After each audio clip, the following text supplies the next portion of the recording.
Yes, hii shida ambayo iko Garissa na Mwingi inaweza ikatatuliwa. Serikali inaweza ikatatua hii shida kwa haraka zaidi akitaka kutatua.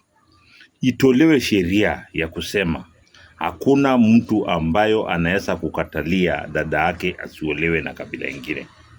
Hiyo number one. Wandugu zetu wa North Eastern wakubali sisi tuoe madada zao na pia wao waoe kwetu. Hakuna sheria ya kusema wewe unaweza kuoa kwetu na sisi hatuwezi kuoa kwenyu. Kama hizi jamii wangekuwa wanaoana, hiyo shida ingekuwa hakuna. Unakuja kupata jamii yote ambayo wanakubali kuoana, hapo hivyo hakuna mzozo, kwa sababu hata shida ikitokezea watu wazee watakaa chini, wanaitana masemeji, story inaisha. Sasa serikali ipitishe sheria ya kusema Wasomali wakubali madada zao waolewe na Wakristo waoe Wasomali. Hiyo shida inaisha kabisa.